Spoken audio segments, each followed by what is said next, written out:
जय माता दी। आज आपको ऐसी बातें बताने वाली हूँ जिन पर बहुत लोगों को विश्वास भी होगा और जो लोग विश्वास भी करते हैं। मेरे पास में बहुत तरह के लोग आते हैं और आते हैं, पूछते हैं, मैं उनको बताती भी हूँ, मार्गदर्शन भी देती हूँ, क्योंकि माता रानी ने मुझे जो एक उद्देश्य दिया है, ये जो एक रास्ता दिया है, तो कहीं ना कहीं मैं उस चीज को लोगों तक भी पहुंचाने की पूरी पूरी कोशिश करती हूँ। और मेरी हर पोस्ट पर, हर वीडियो पर हमेशा यही होता है कि भगवान की भक्ति के बराबर कोई भक्ति नहीं है। आप कितना भी कुछ कर लीजिए, लेकिन भगवान के सिवाय किसी का कोई भी नहीं है। क्योंकि मैं भी, जो मैंने अपना जीवन को देखा है, इसी भक्ति के मार्ग पर आकर के देखा है, भक्ति के मार्ग पर ही मैंने आकर के समझा है। बहुत लोग बोलते हैं हम पूजा पाठ करते हैं, हम चलते फिरते पूजा पाठ कर रहे हैं, लेकिन हमें तो कोई फर्क ही नहीं पड़ता है, हमें कुछ भी नहीं लग रहा है और हमें कुछ दिखाई नहीं देता, हमें तो ऐसे ही लग रहा है। लेकिन वो क्यों ऐसे होता है? देखो क्या होता है, जब हम पूजा पाठ को उसका नित्य नियम से नहीं करेंगे तो हमें कोई भी फायदा नहीं होगा, यह बात बिल्कुल सत्य है। लेकिन जब हम अपने नियम को नियम के तरीके से करेंगे तो उसका भी बहुत फायदा होता है। जैसे कि कहते हैं कि क्या कहते हैं, दूध से जो है दही बनती है, दही से जो है उसको छाछ बनती है और छाछ से जो है वो घी बनता है। ठीक है, क्योंकि जैसे होता है कि है तो वो दूध के अंदर ही होता, तो वो दूध में ही है सारा कुछ, लेकिन उसको मथना पड़ता है और जब तक हम उसको मथते नहीं हैं तब तक हमें जो है घी बनकर नहीं आएगा। और सबसे महंगा जो होता है वो घी ही होता है। पहले दूध, दूध को उसके बाद में उसमें दही, दही के बाद में उसमें जो है मक्खन निकलता है, उसको मथना पड़ता है, फिर मक्खन निकलता है। मक्खन को जब आप जो है उसको गलाओगे, पिघलाओगे, तब जा करके उसका घी बनता है। और होता क्या है कि है वो दूध ही, दूध के ही अंदर सारी चीजें हैं। तो इसी तरह से क्या है कि हमें जो है खुद को मथना पड़ता है, उसमें जो है बहुत तरह से मेहनत करनी पड़ती है अपनी चीज़ों को करने के लिए। आप पूजा पाठ बिल्कुल करते हैं, लेकिन आप निरंतर से करते हैं और सच्चे मन से, सच्चे भाव से करते हैं, तो मैं कहती हूँ कि आपको उसका फल जरूर मिलता है और सभी व्यक्तियों को मिलता है। मैंने अपने जीवन में ऐसे देखा कि मुझे भी पहले इन सब चीज़ों में इतना ज़्यादा, मतलब मैं पूजा पाठ तो करती थी, ऐसे नहीं कि नहीं करती थी। जैसे मैंने पहले भी कहा कि मैं बहुत छोटी उम्र से ही मैं पूरे व्रत करती थी, माँ संतोषी की भक्त थी शुरू से ही, तो माता की पूजा करती थी और बहुत जितने भी व्रत आते थे तो उतने व्रत मैं सारे ही करती थी। बहुत से मेरे माता पिता और बहुत परेशान हो जाते थे। शादी के बाद में भी मेरे सास ससुर बहुत परेशान होते थे मेरे व्रतों को लेकर के, क्योंकि हर एक दिन छोड़ करके मेरा कोई ना कोई फास्ट आ ही जाता था और मैं व्रत कर लेती थी।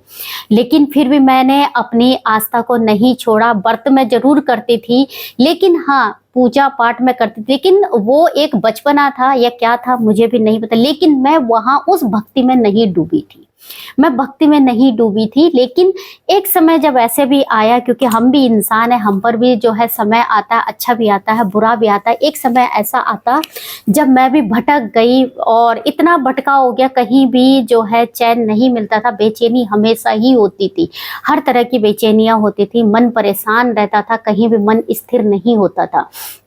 फिर मैंने अपनी पूजा पाठ को और बढ़ाया इस तरह से कि जहाँ मैं नियम नहीं करती थी वहाँ मैंने नियम करने शुरू कर दिया। मैंने अपना जो है, मैं साधना की भक्ति पे आ गई। साधना में जब मैं आई तो साधना में आने पे मैंने क्या किया कि अपनी जो है, जैसे दुर्गा सप्तशती को मैंने अपनी पूरी तरह से अपने आप को वो पूरा जो है उसका नियम बना लिया, वो मैंने अपनी तरह से साधना कर ली, उसको मैंने पढ़ लिया, उससे मैंने उसी तरह से जैसे जैसे उसमें लिखा होता, मैंने कभी किसी को कोई गुरु नहीं बनाया है। मैं किसी को गुरु नहीं बनाती हूँ। मेरे गुरु जो है वो मेरे इष्ट देवी देवता है, मेरे अपने पितृ देवता है, मैं उनको ही गुरु मानती हूँ और उन्हीं के हिसाब से मैं चलती हूँ। मेरी जो भी चीज़ें होती है मैं उनके आगे ही बोल करके सारी चीज़ें मैं करती हूँ। जो मेरे अपने मन में होता है, जो मेरे दिमाग में होता है, उन चीज़ों को करती हूँ। लेकिन मैंने जो पाया वो भक्ति के मार्ग पे आकर के, अपनी साधनाओं में आकर के, जब मैंने अपनी साधना की तो साधनाओं से मुझे बहुत कुछ मिला। मैंने एकदम से देखा, मैं खुद को मैंने बदला हुआ महसूस किया। सबसे पहले क्या हुआ, जब मैंने अपने नियम से जो है, मुझे आज भी याद है कि जब मैं अपने नियम से जो है मैंने अपनी नवरात्रि करी। चैत्र मास की नवरात्रि थी। चैत्र मास के नवरात्र पर मैंने अपनी जो है 9 दिन की पूरी साधना की। 9 दिन की साधना होती है, लेकिन मैंने 9 दिन की साधना के साथ अपनी साधना जो करी वो 21 दिन की साधना बढ़ा दी। 21 दिन की साधना अपने अलग तरह से मैंने अपने नियम परहेज सारी चीज़ों को करे। उन चीज़ों को करने के बाद में जो 21 दिन के बाद मेरे अंदर जो निखार आया, जो मेरे अंदर जो एक गुण आए, वो मैं खुद भी अचंभा मुझे हो गया कि ये कैसे होता है, किस तरह से होता है। मैंने अपने आप को पूरी तरह से बदल दिया। मुझे ऐसा लगता था कि जैसे कि मैं जैसे साधना करके हटी हूँ, तो मुझे ऐसे लगा कि धीरे धीरे करके मेरे अंदर बहुत बल आ रहा है। मैं अपने आप में इतना गर्वित महसूस करती थी। मुझे लगता है मुझे अपने आप में कुछ ऐसे अंदर से बहुत अच्छी ऊर्जा मेरे अंदर आ रही है कि मुझे लगता था कि मेरा कहीं ना कहीं कोई शरीर बढ़ रहा है। मैं दिन प्रतिदिन जो है मेरा जो है हर तरह से जो है मैं बढ़ती हुई नजर आ रही हूँ। मुझे अपने आप में ही महसूस होता था।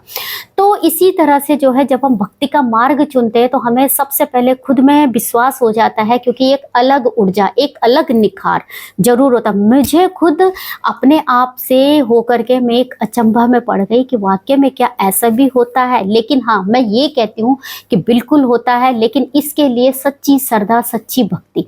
आप किसी भी जो है पूजा पाठ आप और किसी भी तरह की साधना आप कर रहे हैं, तो आपको बिल्कुल अपनी इंद्रियों को पूरी तरह से आपको बस में करना आना चाहिए। वही आपकी साधना होती है। जब हम अपनी जो हमारी पांचों इंद्रियां हैं उसको हम जो है बस में कर लेते हैं, तो वो जो है हमारी, जब वो चीज़ें हमारी बस में होती है तो सब कुछ बस में होता है। इंद्रियां तो हमारी जो है होती हैं, लेकिन हमें जो है वो अपनी को बस में करना है। जब बस में करते हैं तो हमें अच्छा इसका फायदा जो है वो मिलता है। और आप एक इस तरह से हो जाते कि आपको किसी का कोई फर्क ही नहीं पड़ता है। जब आप साधना की उसमें आ जाते हैं, सबसे पहले मैं आपको बताऊंगी, आपको कभी भी किसी से कर्जा लेने की जरूरत नहीं पड़ेगी, क्योंकि आप अपनी भक्ति में इस तरह से आ गए। आपके ऊपर ईश्वर ने इस तरह से आपके ऊपर जो है अपना आशीर्वाद दिया कि आपको हाथ फैलाने की जरूरत कभी नहीं पड़ेगी, बल्कि आप सिर्फ देने वालों में से रहेंगे। आप सिर्फ देंगे, आप लेने वालों में से नहीं होंगे। और जब आप भक्ति के मार्ग पे भी आते हैं, किसी साधना में भी आते हैं, तो आप मन में सिर्फ एक ही सोचिए कि हे ईश्वर, हमें जो है सिर्फ देने वालों में जो है हमेशा खड़ा रखना, हमें जो है लेने वालों में खड़ा मत रखना। और ये मैं आपको सही में बोल रही हूँ, 100% बोल रही हूँ। जो व्यक्ति भक्ति के मार्ग पर आ जाता है, और खासकर माता की पूजा, जो लोग माता की भक्ति करते हैं, लेकिन हाँ सच्चाई के साथ में, किसी के साथ कोई छल कपट नहीं करना, किसी के साथ में कोई गलत काम नहीं करना है, आपको किसी को आपको बुरा नहीं बोलना है। जब आप अपने साधना में होते हैं तो बिल्कुल आपको जो है साधना में आप जब होते हैं तो आपको बिल्कुल इस तरह से रहना है कि जैसे कि आप जो है किसी को निराकार हो करके आप अपनी साधना कीजिए।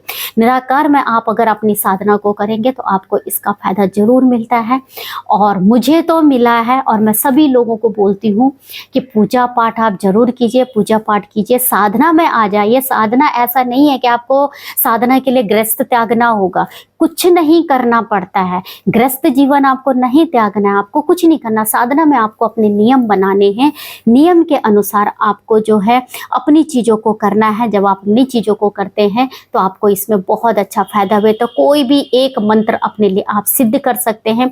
मंत्र सिद्ध करने के लिए भी अगर आपको जो है साधना के मार्ग पे आना है और आप चाहते हैं कि आपके ऊपर कोई कर्जा ना रहे, या आप भी जो है कुछ ना कुछ जीवन में पाना चाहते हैं, तो मैं ये कहती हूँ कि सबसे अच्छा साधना का मार्ग है, भक्ति का मार्ग है। भक्ति के मार्ग वाला इंसान पे कभी कोई कर्जा नहीं होता, वो कभी कोई गलत कार्य नहीं करता है। मेरे पास में बहुत लोग ऐसे आते हैं कि जो बोलते हैं कि आचार्य जी, किसी का वशीकरण करना है, किसी का ये कहना, ये चीज़ें कुछ नहीं होती और इस तरह की चीज़ें कुछ करनी भी नहीं चाहिए, किसी के लिए कुछ गलत मत करो।